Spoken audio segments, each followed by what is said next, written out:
Ya, selamat siang, selamat bergabung kembali. Kali ini kita akan membahas tentang sel dan selamat bergabung kembali dengan tim Bioscience HM 2020. Anda dapat mengikuti atau membuka materi-materi yang akan disampaikan lewat link yang ada tertera pada layar bagian ini. Oke, baik. Kali ini kita akan membahas tentang sel. Ya, baik itu nanti dari jenisnya, maupun dari segi struktur penyusunnya, maupun fungsi daripada organel-organel sel penyusun sel tersebut. Oke, baik. Sebelum kita lanjutkan, kali ini kita akan harus mengerti dulu apa itu yang dimaksud dengan sel, agar lebih mudah memahami penjelasan-penjelasan yang berikutnya. Nah, yang dimaksud dengan sel adalah satu satuan atau unit terkecil penyusun daripada makhluk hidup yang merupakan satuan unit struktural terkecil, satuan unit fungsional terkecil, dan satuan unit hereditas terkecil penyusun makhluk hidup. Dan sel itulah nanti yang melakukan seluruh aktivitas fungsi dan untuk menjalankan fungsi kehidupan di dalam makhluk hidup itu sendiri. Kalau kita lihat dari spektrum biologi, susunan ataupun kedudukan daripada sel itu sendiri, kita awali mulai daripada yang terbesar atau cakupan yang terbesar, yaitu lapisan biosfer atau yang kita kenal dengan lapisan kehidupan. Kemudian yang lebih kecil lagi penyusunnya adalah struktur di bawahnya adalah ekosistem. Kemudian ekosistem itu sendiri nanti tersusun dari komunitas, komunitas tersusun dari beberapa populasi, dan populasi tersusun dari beberapa spesies. Kemudian spesies ini kalau kita sebutkan sebagai individu daripada makhluk hidup itu sendiri, nah ini nanti akan tersusun atau penyusunnya itu adalah organ dan sistem organ. Kemudian sistem organ ini nanti tersusun dari beberapa jaringan, dan demikian seterusnya jaringan disusun oleh sel. Dan yang kalau kita lihat struktur penyusun yang paling sederhana daripada sel itu sendiri sebenarnya adalah molekul atau atom. Nah, itulah kedudukan daripada sel kalau kita lihat di lapisan kehidupan atau struktur spektrum biologi yang ada di dalam struktur kehidupan. Oke, kita mulai dari yang pertama adalah daripada jenis sel itu sendiri. Yang kalau kita lihat di sini adalah bahwa jenis atau tipe sel itu sebenarnya ada dua ya, ada dua. Yang pertama adalah sel prokariotik, di mana sel prokariotik ini tidak mempunyai membran inti, kemudian nanti intinya tersebar dalam sitoplasma, kemudian struktur DNA-nya terkumpul dari satu bagian yang disebut dengan nukleoid. Nah, ini biasanya terdapat pada sel bakteri.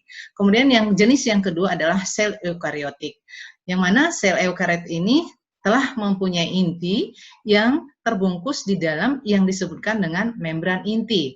Umumnya struktur sel ini lebih besar dan lebih kompleks daripada sel prokariotik. Jadi kalau kita bandingkan antara sel organel sel yang ada pada sel eukariotik itu jauh lebih kompleks dibandingkan dengan organel sel yang ada pada sel prokariotik.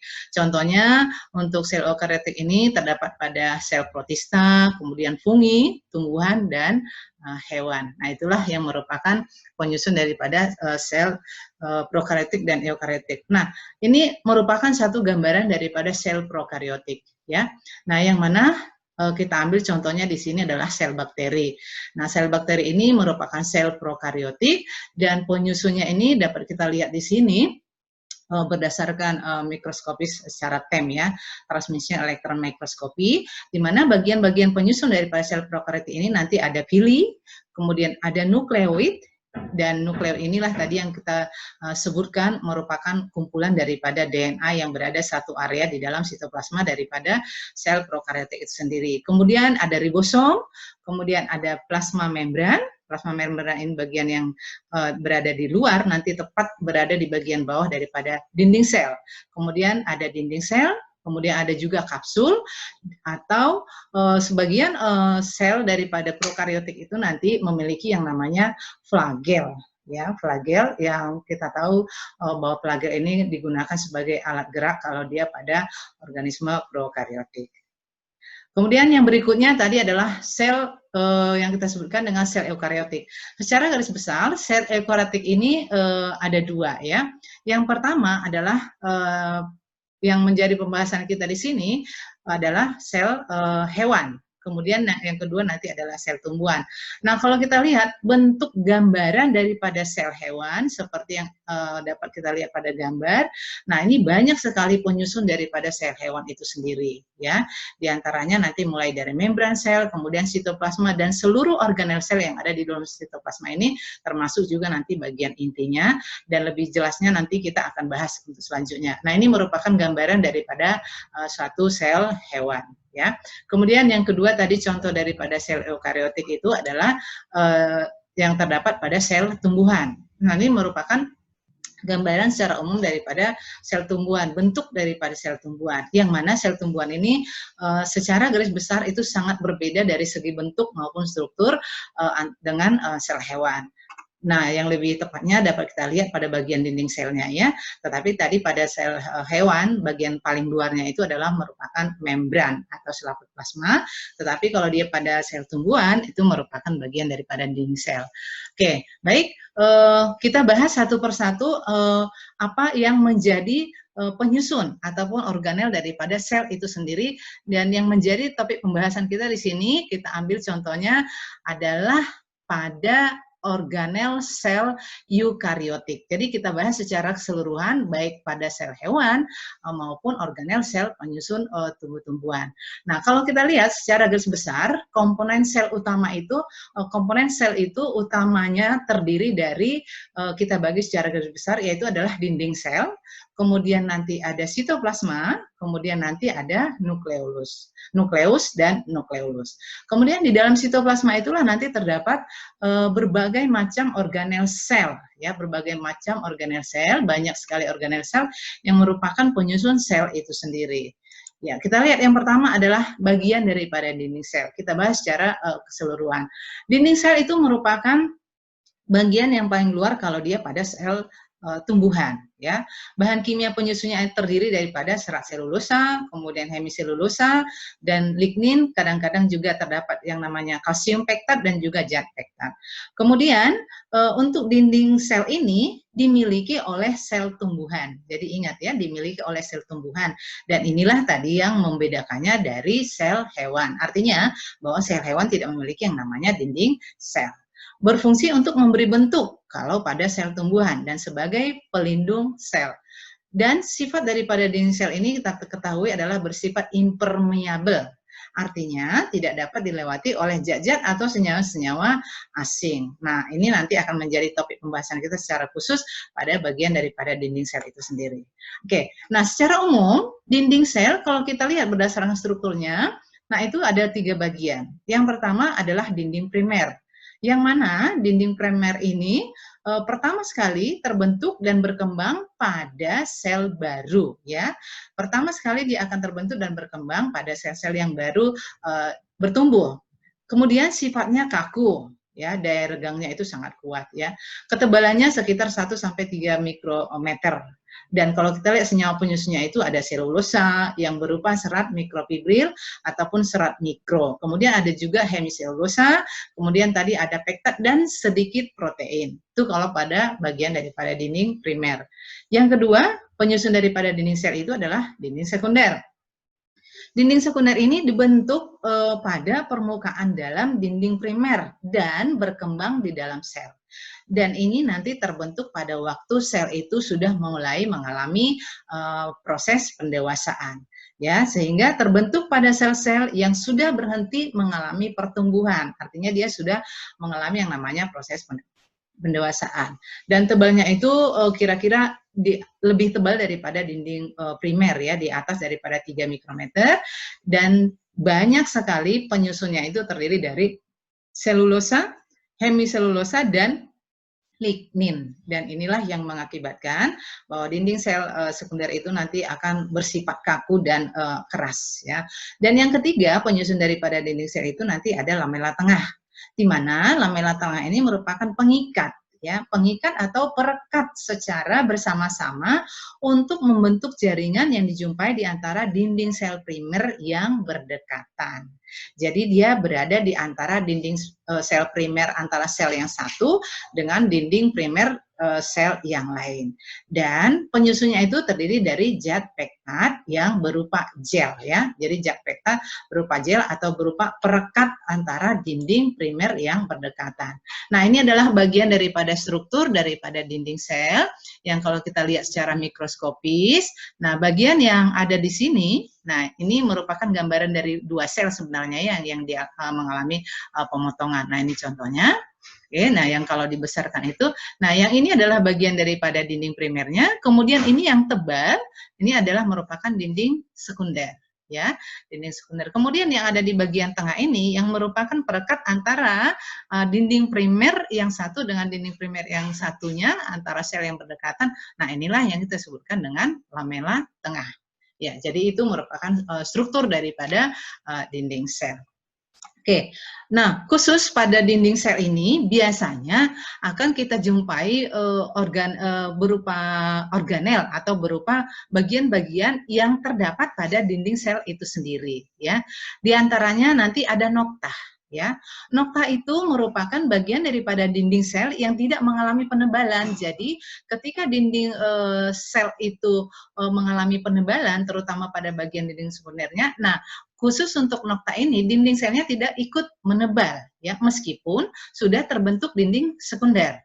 Dan inilah yang merupakan nanti tempat pelaluan atau lewatnya zat-zat dari sel ke sel dan merupakan saluran pertukaran. Kenapa demikian? Karena tadi bahwa sifat daripada dinding sel itu bersifat impermeabel. Namun karena dijumpai adanya nokta, sehingga dapat berlangsung proses pertukaran senyawa-senyawa antar sel-sel yang ada pada tumbuhan meskipun dia memiliki yang namanya dinding sel. Oke, kemudian nanti ada plasmodesmata. Ya, selain nokta ada juga plasmodesmata yang terdapat pada bagian daripada dinding sel itu sendiri. Nah, plasmodesmata itu merupakan lintasan protoplasmik yang sangat tipis, ya, terdapat pada bagian nokta dan berfungsi untuk menghubungkan protoplasma antara sel-sel tetangga, atau penghubung itu kita sebutkan dengan junction. Nah, untuk junction ini selain terdapat pada tumbuhan juga nantinya terdapat pada sel hewan, ya. Jadi plasmodesmata ini berupa junction atau penghubung kalau dia pada dinding sel tumbuhan. Nah, ini dapat kita lihat secara mikroskopis, ya, bahwa bagian-bagian yang tidak ikut menebal, kemudian nanti di sini ada plasmodesmata. Nah, inilah yang merupakan penghubung antara sel yang satu dengan sel yang lainnya kalau pada tumbuhan. Ya. Kemudian nanti ada lagi yang disebutkan dengan sistolit, ya. Pada bagian sel dinding sel itu juga nanti ada yang disebutkan dengan sistolit, yang mana sistolit ini merupakan pertumbuhan yang berupa tonjolan, ya, seperti tangkai dinding sel ke arah lumen. Nah, ini jadi berupa tonjolan dari dinding sel, sebenarnya dia bertumbuh ke arah lumen atau mengarah ke bagian sitoplasma daripada sel itu sendiri. Tetapi tidak semua sel tumbuhan memiliki sistolit. Nah, khusus untuk sistolit ini biasanya kita jumpai pada tumbuhan golongan Moraceae, ya, atau beringin-beringin, dan juga pada golongan Urticaceae. Jadi ini adalah merupakan gambaran sel sistolit tadi yang terdapat berupa tonjolan dari dinding sel kalau yang ada pada Moraceae dan Urticaceae. Ya, nah kalau tadi kita berbicara tentang junction itu atau penghubung pada tumbuhan itu adalah plasmodesmata. Namun kalau pada hewan ada beberapa junction yang kita kenal atau penghubung antar sel yang terdapat pada hewan, ya, khusus pada hewan. Ada yang kita sebutkan dengan tight junction atau yang kita sebutkan dengan junction ketat atau penghubung antar sel, ya.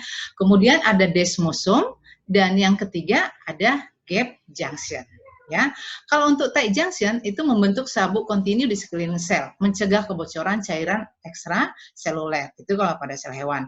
Kemudian untuk desmosom itu berfungsi sebagai paku memasang sel bersatu, jadi merekatkan, ya, pada lembaran epitelial yang sangat kuat.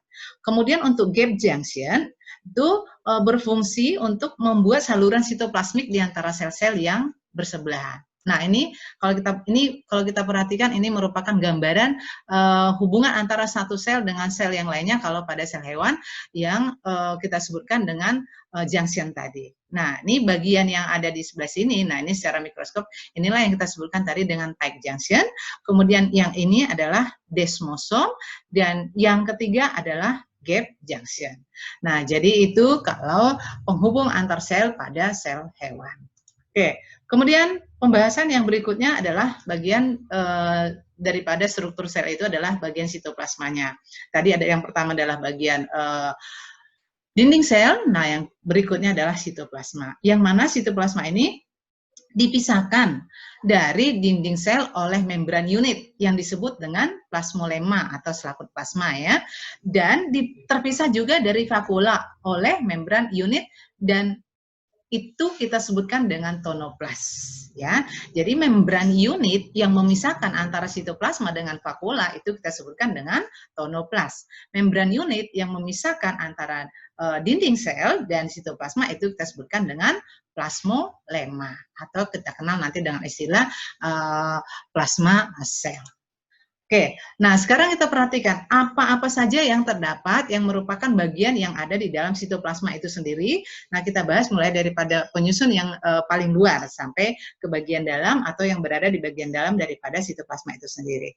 Nah yang pertama adalah ada yang kita sebutkan dengan membran sel atau yang kita sebutkan tadi dengan selaput plasma. Nah membran sel ini merupakan struktur mosaik fluida yang terdiri dari lemak, kemudian protein. Nah, itu merupakan penyusun utamanya dan juga karbohidrat. Nah, permukaannya atau lapisan membrannya itu merupakan bilayer atau dwilapis ya, yang kita sebutkan dengan bilayer fosfolipid. Yang kalau kita lihat fungsinya daripada membran itu sendiri atau membran itu sendiri, yang pertama adalah untuk mengatur permeabilitas ya, mengatur permeabilitas terhadap senyawa-senyawa yang melewatinya. Kemudian yang kedua juga berfungsi nanti sebagai protein pengenal atau kita sebutkan dengan protein reseptor. Nah, hal ini bisa dimungkinkan karena memang di dalam membran sel itu nanti terdapat beberapa jenis protein ya. Contohnya seperti yang terdapat pada hormon, kemudian antigen, metabolit dan lain sebagainya. Kemudian berperan juga sebagai enzim khusus.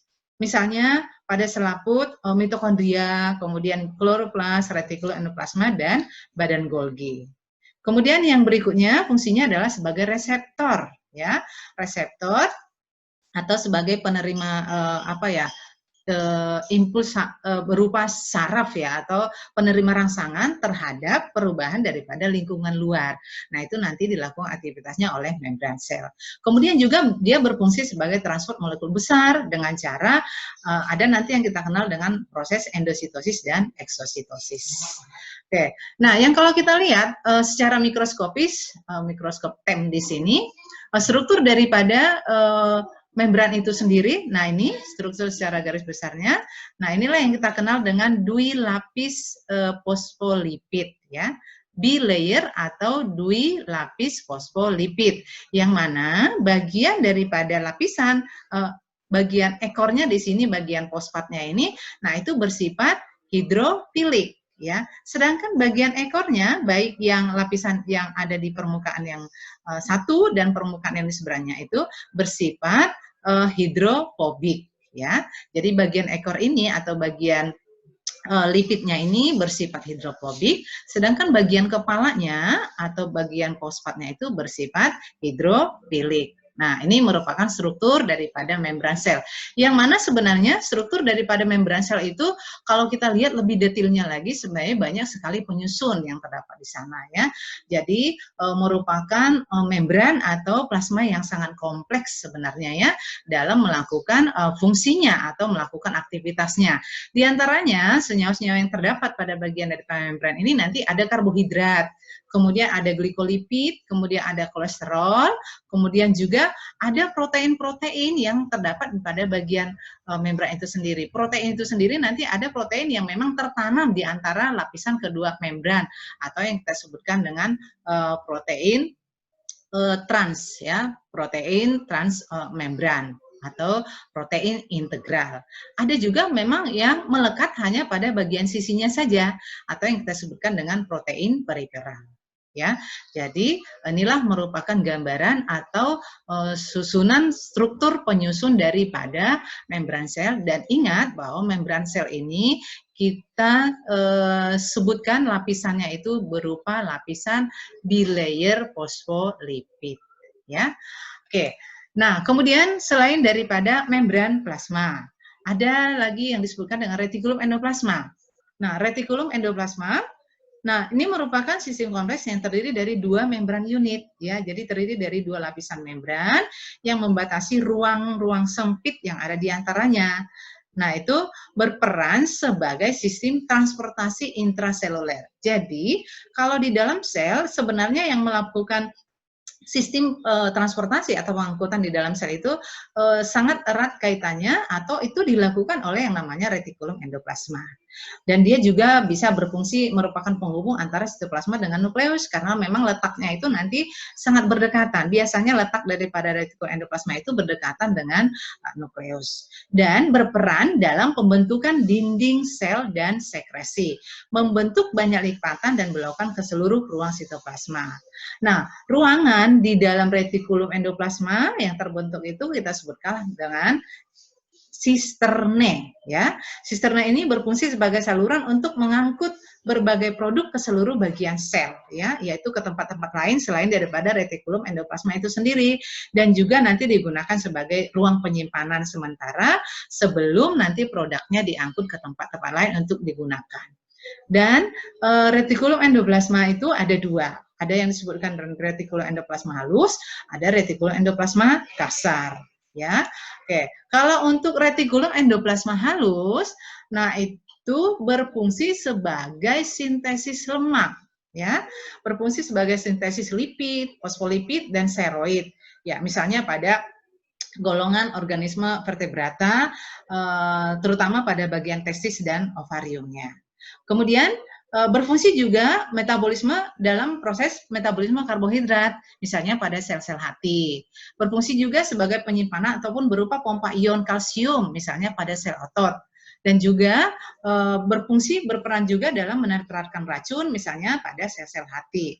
Nah, itu fungsi daripada retikulum endoplasma halus. Kemudian ada yang disebutkan dengan retikulum endoplasma kasar.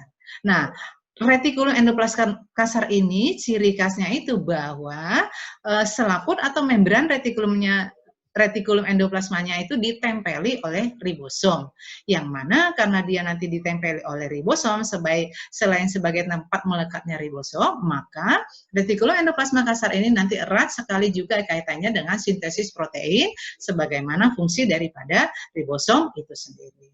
Ya, jadi ini bentuk daripada retikulum endoplasma, ya, ini perhatikan. Kalau kita lihat letaknya pada bagian sel, berada di bagian sel, nah ini retikulum endoplasma itu biasanya letaknya itu selalu berdekatan dengan bagian inti atau nukleus daripada sel. Ya, karena erat sekali nanti kaitannya dengan sintesis protein yang akan digunakan oleh seluruh bagian sel, terutama nanti pada bagian-bagian yang terdapat di bagian inti pada saat dia mau melakukan yang namanya replikasi DNA. Ya, dan kalau kita lihat strukturnya, nah ini berupa retikulum endoplasma. Nah, ini bagian yang ada butiran-butiran halus yang ada di sini. Nah, itulah yang kita sebutkan dengan retikulum endoplasma kasar. Tetapi kalau dia tidak ada ditempeli oleh butiran daripada ribosom, unit ribosom, maka kita sebutkan dengan retikulum endoplasma halus. Ya. Kemudian organel yang lain. Ada nanti yang kita sebutkan dengan badan Golgi. Badan Golgi ini kita sebutkan juga dengan Golgi apparatus atau istilah lainnya adalah diktiosom. Ya. Nah, terdiri dari tumpukan sisterne atau tadi sisterna itu berupa kantung membran ya yang dilapisi oleh dua membran membentuk kantung-kantung kecil. Ya, bentuknya itu dapat pipih bulat dan setiap sisterne dibatasi oleh unit membran. Membentuk kantung-kantung atau vesikula tadi yang berfungsi untuk nanti peranannya dalam proses sekresi di dalam sel. Ya, nah produk yang ada pada retikulum endoplasma nanti setelah meninggalkan retikulum endoplasma, vesikula transport itu nanti akan berpindah ke badan Golgi. Jadi erat hubungannya atau erat kaitannya nanti antara retikulum endoplasma dan badan Golgi itu sendiri. Berfungsi dalam penyimpanan sekresi gula. Contohnya nektar, ya. Kemudian polisakarida dan kompleks protein polisakarida, misalnya lendir yang terdapat pada tumbuhan, ya. Dan akan diangkut dari kantung vesikula yang dihasilkan oleh retikulum endoplasma. Jadi dia nanti diangkut dari retikulum endoplasma menuju ke badan Golgi dan di badan Golgi kemudian dilanjutkan proses sekresinya ataupun proses pengubahan atau pematangan daripada produk-produk yang telah dihasilkan. Dan badan Golgi ini juga merupakan tempat produksi retikulum endoplasma itu untuk dimodifikasi ya. Jadi produk-produk yang ada yang telah dihasilkan tadi di retikulum endoplasma nantinya dia akan dimodifikasi di dalam badan Golgi. Kemudian ada juga untuk disimpan dan kemudian ada juga nanti yang akan diangkut atau diteruskan ke bagian organ-organ lain untuk digunakan selanjutnya oleh sel ya. Nah, untuk badan Golgi ini contohnya kalau kita lihat dia dapat membentuk yang namanya akrosom. Nah, ini contohnya pada bagian spermatozoa ya. Yang mana akrosom itu berisi enzim ya. Jadi merupakan produk daripada sekresi daripada badan Golgi. Nah, berisi enzim untuk memecah dinding sel telur serta untuk pembentukan daripada lisosom ya. Nah, lisosom dilakukan pembentukannya oleh badan Golgi.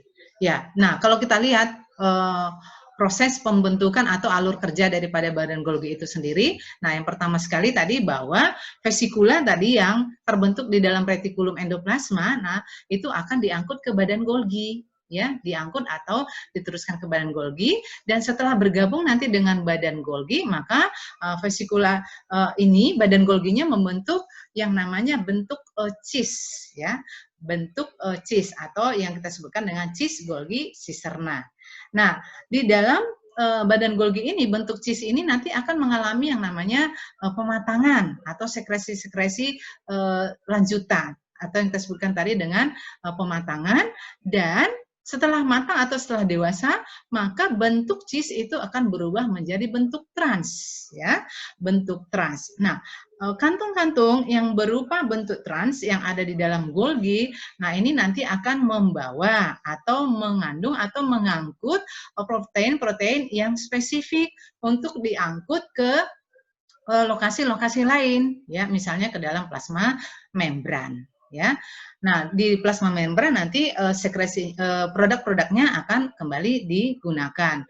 Nah, kantung-kantung ini juga mengandung protein-protein spesifik ya, protein-protein spesifik yang mana dia nanti akan membentuk kembali yang namanya badan Golgi yang bentuk cis yang baru.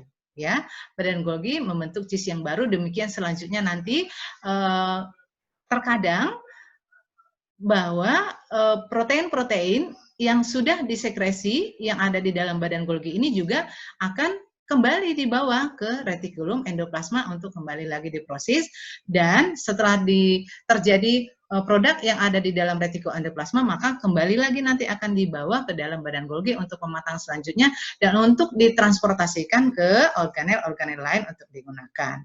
Nah, itu proses yang terjadi pada badan Golgi. Oke, kemudian organel yang berikutnya adalah mitokondria. Ya, kalau di dalam sel, baik sel hewan maupun sel tumbuhan dan seluruh sel daripada makhluk hidup memiliki yang namanya mitokondria. Ya, nah mitokondria ini berfungsi sebagai tempat respirasi sel. Jadi kalau di dalam sel yang melakukan aktivitas respirasi atau pernapasan itu adalah mitokondria. Ya, yaitu sebagai tempat respirasi sel dan proses perubahan energi. Kenapa? Karena dia berisi enzim, khususnya enzim TCA ya atau kita kenal dengan tricarboxylic acid yang kita sebutkan dengan siklus Krebs ya. Mitokondria itu terdiri dari membran ganda ya. Ada membran luar dan ada membran dalam yang mana nanti dia akan berlipat-lipat membentuk yang namanya matriks. Secara garis besar mitokondria itu bagian-bagian penyusunnya ada matriks, ada kriste, ada juga oksisom. Nah, ini adalah gambaran daripada struktur mitokondria ya. Jadi gambaran daripada struktur mitokondria ini kalau kita lihat bentuknya di dalam sel, nah ini mengalami pembesaran. Nah, struktur daripada mitokondria itu nanti ada bagian membran luar. Nah, ini adalah bagian membran luar yang bentuknya itu pipih ya.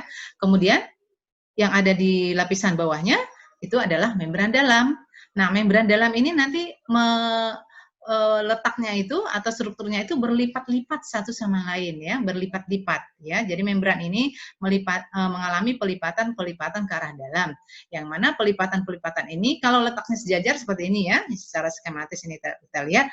Nah, itulah yang kita sebutkan dengan krista Ya, itulah yang kita sebutkan dengan krista. Jadi, krista itu merupakan pelipatan-pelipatan bagian membran dalam yang mengarah ke sitoplasma dan letaknya saling sejajar.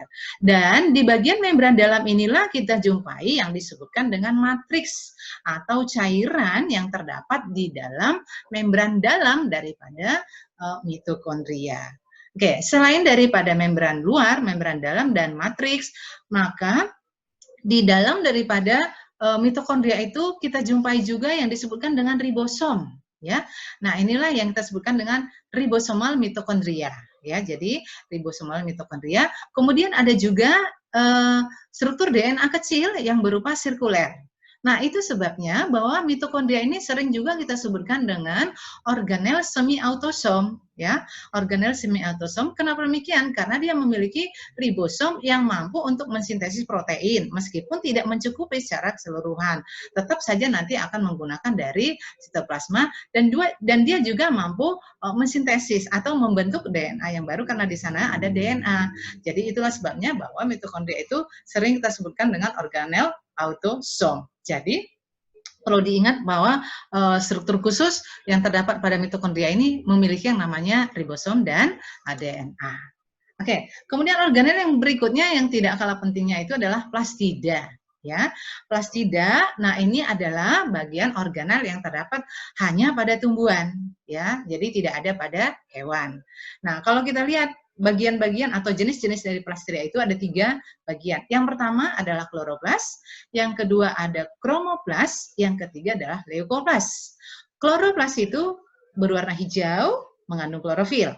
Kromoplas berwarna kuning jingga merah, mengandung karotenoid. Ya, leukoplas itu disebut dengan plastida tanpa pigmen, biasanya terdapat pada jaringan yang tidak terkena cahaya dan merupakan tempat penyimpanan. Jadi dia digunakan sebagai penyimpanan. Contohnya, kalau dia digunakan untuk penyimpanan pati, maka kita sebutkan dengan amiloplas.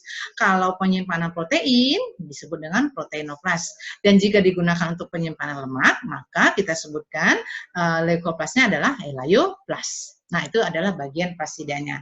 Nah, secara khusus kita bicarakan di sini adalah bagian daripada kloroplasnya. Nah, kita tahu bahwa karena tadi kloroplas ini mengandung klorofil, ya, senyawa klorofil atau pigmen berwarna hijau yang terdapat pada tumbuhan. Sehingga dia digunakan sebagai tempat berlangsungnya fotosintesis, ya.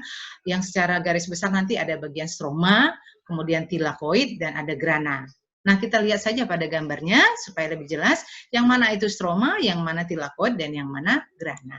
Ya, oke. Nah, ini adalah bagian struktur daripada kloroplas. Ya, kalau kita perbesar, ya kelihatannya akan menjadi seperti ini.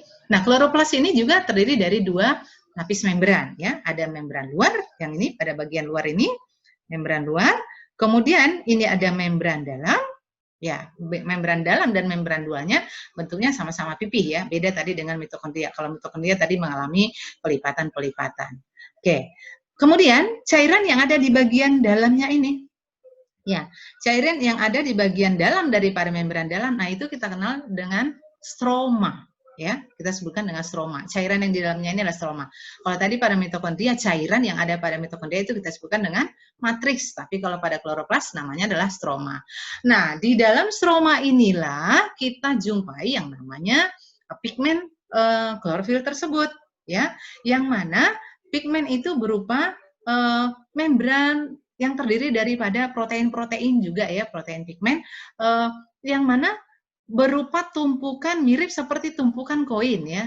Kalau dia satu tumpukan seperti ini atau satu flat seperti itu, nah itu kita sebutkan dengan tilakoid, ya. Tetapi kalau dia bertumpuk-tumpuk membentuk seperti ini, ya atau ini contohnya, nah itu kita sebutkan dengan granum, ya. Kita sebutkan dengan granum. Oke. Nah, satu keunikan yang khusus juga pada kloroplas, bahwa di dalam kloroplas ini juga kita menjumpai adanya DNA. Nah, DNA-nya adalah DNA kloroplas. Kalau tadi pada mitokondria, kita sebutkan DNA yang ada pada mitokondria adalah DNA mitokondria. Kemudian juga dijumpai ribosom. Jadi, secara struktural, secara keunikan, mitokondria dan kloroplas itu mempunyai ciri khusus tersendiri karena dia memiliki yang namanya DNA dan ribosom. ya. Dan disinilah terjadi proses fotosintesis itu sendiri, ya. Kita tahu bahwa di dalam tilakoid nanti terjadi reaksi terang, sementara di dalam stromanya ini nanti terjadi reaksi gelap pada proses fotosintesis. Oke, baik, kita lanjutkan dengan organel yang lainnya, yaitu ribosom. Ya, ribosom ini merupakan partikel kecil, ya, merupakan partikel kecil yang terdapat di dalam sitoplasma. Oke, nah diperhatikan dengan baik bahwa ribosom ini tadi kita jumpai juga pada mitokondria dan kloroplas. Nah, sekarang kita bahas adalah ribosom yang ada pada bagian sitoplasmanya. Jadi di luar daripada kloroplas dan mitokondria. Oke. Nah, berperan dalam sintesis protein. Jadi fungsi ribosom itu merupakan tempat berlangsungnya proses sintesis protein atau perakitan asam amino menjadi rantai polipeptida atau yang kita sebutkan dengan protein, ya. Ribosom itu sendiri terdiri dari RNA dan protein, terutama protein histon, ya. Hubungan struktural antara retikulum endoplasma dan ribosom. Karena tadi retikulum endoplasma itu kan ada dua, ya, ada retikulum endoplasma kasar. Nah, untuk retikulum endoplasma kasar, nah dia ditempeli oleh ribosom dan secara struktural berhubungan. Nah, itulah yang kita sebutkan dengan istilah ergastoplasma. Ya, itu kalau pada bagian ribosom. Nah, ini gambaran daripada ribosom, ya. Gambaran daripada ribosom. Ya, ini letaknya yang terdapat pada bagian sitoplasmanya, ya. Nah, ini kalau dia ribosom yang terikat atau terdapat pada retikulum endoplasma. Yang kalau kita amati secara lebih jelasnya lagi bahwa ribosom itu sebenarnya terdiri dari dua subunit protein, ya. Terdiri dari dua subunit protein, ada subunit besar, ada subunit kecil. Ya, ini merupakan bagian atau gambaran daripada ribosom, ya. Oke, nah yang berikutnya adalah lisosom, ya. Lisosom itu dihasilkan oleh badan Golgi, ya. Tadi pada waktu kita membicarakan tentang badan Golgi, ini juga sudah kita bicarakan di awal, ya, bahwa lisosom itu dihasilkan oleh badan Golgi, ya, yang dipenuhi dengan protein. Struktur dibatasi oleh membran tunggal. Jadi lisosom itu, lisosom itu dibatasi oleh membran tunggal.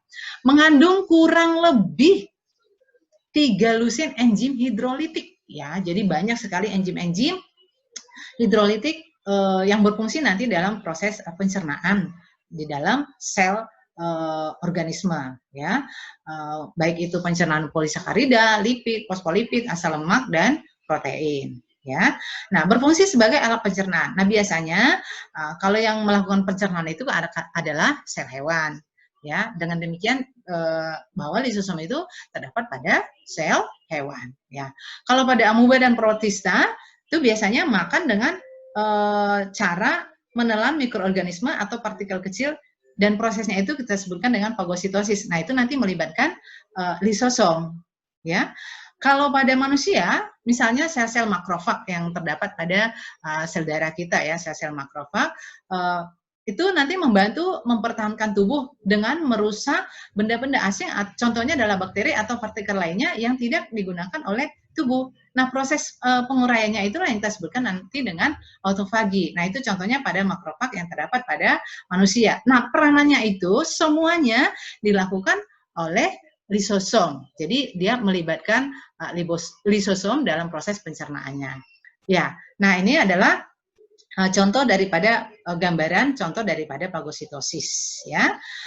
Fagositosis yang mana pada proses fagositosis ini nanti apabila terdapat senyawa-senyawa asing yang masuk ke dalam tubuh atau di dalam kita ambil contohnya di sini kalau pada amuba, maka dia nanti akan bergabung dengan vakuola makanan.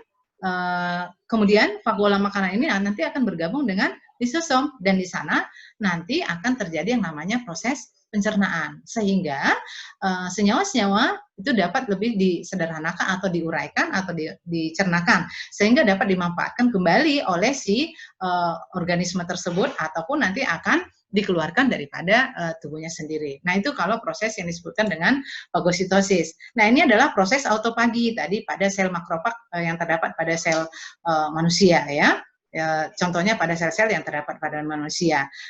Nah, kita lihat di sini misalnya bahwa vesikula atau kantung-kantung membran yang berisi organel-organel atau senyawa-senyawa yang sudah tidak dipergunakan kembali. Misalnya contohnya di sini adalah mitokondria yang akan diuraikan. Ya, mitokondria akan diuraikan, maka nanti akan bergabung dengan lisosom, dan lisosom itu sendiri akan mengeluarkan ratusan atau bermacam-macam enzim untuk menguraikan atau untuk mencernakan, sehingga partikel itu nanti dapat diurai atau dicernakan di dalam sel.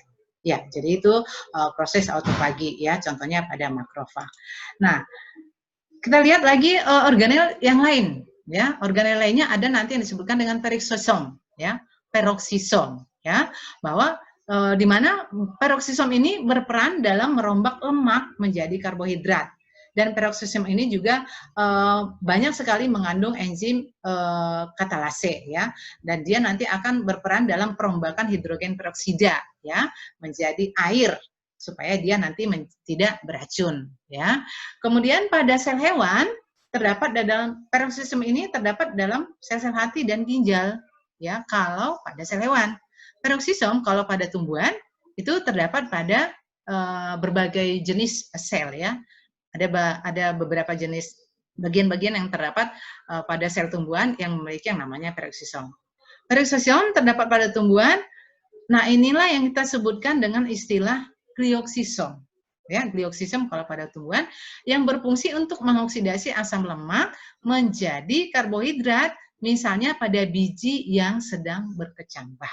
Ya, jadi peranannya itu nanti dilakukan oleh peroksisom. Nah, ini adalah gambaran atau struktur daripada peroksisom yang terdapat pada sel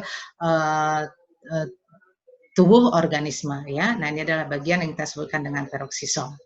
Oke. Kemudian nanti ada lagi yang kita kenal dengan sentrosom ya, ada yang kita sebutkan dengan sentrosom. Nah, sentrosom ini letaknya itu selalu berdekatan dengan nukleus. Jadi mirip tadi kalau berdasarkan letaknya ya, mirip seperti retikulum endoplasma, selalu berdekatan dengan nukleus ya. Pada sentrosom sel hewan terdapat yang namanya sentriol. Jadi kalau pada sel hewan, sentrosomnya itu mengandung yang namanya sentriol. Sentriol itu merupakan 9 pasang triplet mikrotubul berupa cincin yang berupa terdiri dari protein juga. Nah, itu kalau pada sel hewan ya. Tetapi perhatikan kalau pada sel tumbuhan, sentrosom itu tidak memiliki yang namanya sentriol. Itu sebabnya bahwa sentriol itu hanya kita jumpai pada sel hewan, tetapi tumbuhan tidak ya. Oke. Nah, kemudian kita lihat untuk sentriol itu sendiri. Ingat tadi bahwa sentriol ini terdapat pada sel hewan ya, dan letaknya itu biasanya selalu berdekatan dengan inti daripada sel. Fungsinya berperan dalam proses pembelahan sel ya, berperan dalam proses pembelahan sel. Nah, itu sentriolnya akan berfungsi atau dilibatkan nanti pada waktu proses pembelahan sel. Oke, nah ini gambaran struktur daripada sentriol. Ya, secara garis besar atau secara skematis dapat kita lihat bentuk susunan daripada sentriol. Oke, kemudian selain daripada sentriol, organel-organel yang terdapat di dalam sitoplasma tadi ada lagi yang disebutkan dengan mikrotubul. Ya, ada yang kita sebutkan dengan mikrotubula. Mikrotubula ini berperan di dalam pergerakan benang mitotik selama pembelahan sel secara meiosis dan mitosis. Jadi berperan penting pada waktu proses pembelahan sel. Jadi hampir sama seperti sentriol ya. Jadi nanti dia dilibatkan atau berperan aktif pada saat sel itu akan mengalami yang namanya proses pembelahan, baik itu secara mitosis maupun secara meiosis. Nah, ini adalah gambaran struktur daripada mikrotubul ya, terdiri dari protein-protein tubulin ya. Oke, kemudian nanti ada sperosom, ya, ada sperosom, ada lagi mikrofilamen, ada lagi sitoskeleton. Sperosom merupakan badan lemak membentuk bola, ya, membentuk bola yang dikelilingi oleh membran, ya. berasal dari vesikula atau kantong membran yang berisi minyak atau lipid ya, yang terlepas dari retikulum endoplasma. Itu kita sebutkan dengan sferosom. Untuk mikrofilamen, nah ini merupakan filamen aktin, jadi berupa protein juga ya. Terdapat pada semua sel eukariotik atau terdapat pada sel tumbuhan maupun pada sel hewan ya. Berperan dalam pergerakan sel ya. Kemudian ada sitoskeleton. Skeleton berarti apa ya, rangka daripada sitoplasma. Jadi ibarat kerangka yang terdapat pada sitoplasma. Nah, itu yang kita sebutkan dengan sitoskeleton.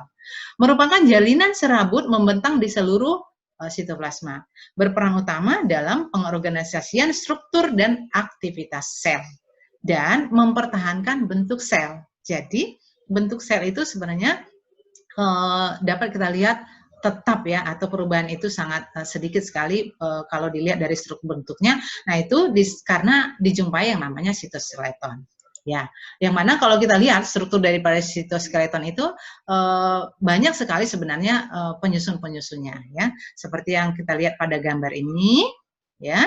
Nah, diantaranya nanti ada mikrofilamen tadi, kemudian ada mikrotubul, kemudian nanti ada retikulum endoplasmi, kemudian ada filamen intermediat, yang mana semuanya itu nanti membentuk satu kesatuan, jadi membentuk seperti kerangka di dalam membran, di dalam sitoplasma, ya, yang semuanya terbungkus atau berada di dalam membran sel itu sendiri, ya. Oke, nah itu penyusun daripada bagian sitoplasma. Kemudian ada lagi yang kita sebutkan khusus dengan organel vakuola. Ya, vakuola ini biasanya secara umum, secara garis besar itu terdapat pada sel tumbuhan. Ya, jarang sekali dijumpai pada sel hewan. Kalaupun ada, mungkin pada sel hewan itu akan sangat jarang dijumpai dan ukurannya biasanya kecil. Tetapi kalau pada tumbuhan, vakuola ini, organel vakuola ini nanti akan berukuran besar ya. Yang mana vakuola ini kalau pada tumbuhan itu berupa rongga besar, berisi cairan, terdapat di dalam sitoplasma sebenarnya ya. Nah, masih ingat tadi bahwa sitoplasma itu terpisah dengan vakuola ya. Di lapisan yang membentuknya itu, lapisan yang membatasinya itu tadi kita sebutkan dengan tonoplas ya, tonoplas ya. Nah, vakuola itu juga berfungsi dalam pengaturan air di dalam sel ya, pengaturan air di dalam sel dan kandungan zat terlarut di dalam sel. Misalnya pengaturannya yang berlangsung secara osmosis ya. Kalau pada sel hewan, vakuola ini dapat mengandung enzim pencerna ya, dan juga pada tumbuhan yang mampu memecah komponen sitoplasma dan metabolit yang ada di dalamnya ya. Dan vakuola ini biasanya digunakan sebagai tempat penyimpanan ya. Oke, selain daripada vakuola ada lagi yang kita sebutkan dengan zat-zat ergastik ya. Nah, secara khusus atau secara struktural hal ini memang tidak kita sebutkan bagian organel daripada sel, tapi ada bagian-bagian atau zat-zat yang terdapat juga di dalam sel itu sendiri ya.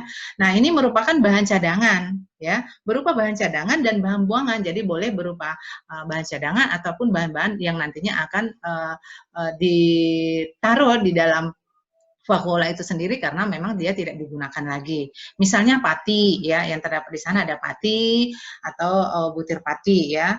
Kemudian ada protein, kemudian ada lemak atau minyak dan zat lilin, kemudian juga ada kristal dan benda-benda silika ya yang terdapat pada bagian daripada sel itu sendiri yang ada di dalam vakuola. Oke, nah ini adalah bagian-bagian yang ada di dalam vakuola juga terdapat benda silika ya, kemudian ada tanin, kemudian ada pigmentasi ini banyak ya, ada karotenoid, nanti ada flavonoid ya. Khusus untuk tanin ini, nah ini berupa derivat fenol ya, yang heterogen dijumpai dalam daun peridem. Jadi banyak sekali dijumpai pada daun. Bukan berarti pada sel batang misalnya tidak ada ya, tapi umumnya terdapat pada bagian daun. Kemudian ada juga pada bagian jaringan pembuluh, ada juga pada bagian buah juga terdapat. Nah, itu adalah bagian-bagian zat-zat ergastik yang terdapat pada suatu sel ya. Oke, nah yang terakhir, tadi kita sudah membahas bagian daripada penyusun daripada dinding sel, kemudian penyusun daripada sitoplasma. Yang terakhir adalah inti sel. Ya, inti sel ini merupakan bagian daripada sel yang berperan sangat penting, ya, yang berperan sangat penting dalam melakukan proses kehidupan di dalam sel itu sendiri, ya, di dalam sel itu sendiri, karena di dalam inti ini, ya, di dalam inti inilah terdapat materi genetik, ya.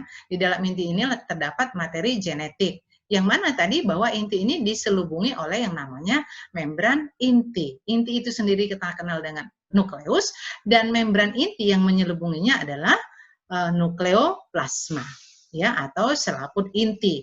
Dan kalau kita lihat secara struktural, sebenarnya selaput inti ini, ya, selaput inti ini memiliki yang namanya pori-pori kecil, ya, nuklear pore, ya, nuklear pore yang berukuran sangat kecil dan terdiri dari protein, ya. Nah, ini adalah gambaran struktural secara umum daripada inti sel. Ya, jadi kalau kita amati pada bagian membrannya itu terdapat yang namanya pori-pori kecil, ya, atau nuklear pore. Ya, itu adalah bagian nukleus yang terdapat pada sel. Nah, untuk sel itu sendiri mengandung sebagian besar gen yang mengontrol proses kehidupan atau mengontrol metabolisme di dalam makhluk hidup, ya. Jadi materi genetik atau DNA itu terdapat di dalam inti, ya. Secara garis besar itu terdapat di dalam inti. Tapi jangan lupa bahwa tadi ada materi genetik yang terdapat pada organel sel yang lain, yaitu pada bagian mitokondria dan kloroplas, ya, pada bagian mitokondria dan kloroplas. Namun secara garis besar paling utamanya bahwa materi genetik itu ada di dalam inti sel. Membran nukleus merupakan membran ganda. Jadi merupakan membran ganda, dan ingat yang namanya membran pasti disebutkan dengan bilayer fosfolipid, ya, dengan protein dan memiliki banyak pori nukleus tadi, ya. Kita sudah lihat tadi pada gambaran daripada nukleus itu sendiri. Dan di sanalah terdapat kromatin, ya, kromatin atau yang terdiri dari DNA. Materi DNA itu nanti akan digunakan pada waktu dia akan mengalami replikasi atau untuk mensintesis protein untuk kebutuhan daripada sel itu sendiri. Dan di dalam nukleus ini kita jumpai yang disebutkan dengan nukleolus. Kalau nukleus itu inti sel, ya, tapi kalau nukleolus berarti anak inti sel, jadi anak inti. Yang mana nukleolus ini berfungsi nanti dalam proses sintesis atau pembentukan daripada ribosom, ya. Nukleus mengontrol protein, mengontrol sintesis protein dalam sitoplasma dengan cara apa? Yaitu dengan cara mensintesis atau membentuk molekul RNA atau yang kita kenal nanti dengan istilah mRNA, messenger RNA. Nah, khusus untuk proses pembentukan ini nanti ada pembicaraan khusus tentang materi genetik tentang DNA. Ya, mRNA disintesis di dalam nukleus sebagai sesuai dengan perintah daripada DNA. Jadi itu secara garis besar peranan daripada nukleus yang cukup penting di dalam proses kehidupan, ya. Baik, itu tadi pembahasan yang sudah kita jelaskan tentang sel, ya, baik dari segi kedudukan sel di dalam kehidupan, kemudian jenisnya, kemudian strukturnya, maupun fungsinya secara garis besar. Ya, baik, sebagai bahan evaluasi agar mempermudah untuk memahami daripada sel itu sendiri, saya di sini menyampaikan kepada Anda semua supaya dapat lebih memperjelas lagi, memperdalam lagi dengan cara melakukan evaluasi ini, ya, melakukan evaluasi, yaitu dengan cara membuat perbedaan yang mendasar antara sel tumbuhan dan sel hewan. Silahkan dilakukan mana-mana saja tadi organel-organel sel yang terdapat pada sel hewan tetapi tidak ada pada tumbuhan dan sebaliknya, ya. Jadi cukup dibuat perbedaannya berdasarkan struktur organel sel. Oke, baik. Demikian yang bisa saya jelaskan. Semoga informasi ini dapat bermanfaat bagi kita semua untuk mengembangkan pengetahuan di dalam biologi sains, ya, atau di dalam biosains. Dan demikian yang bisa saya sampaikan. Salam sehat, tetap semangat. Semoga kita semua terhindar dari pandemi COVID ini. Terima kasih.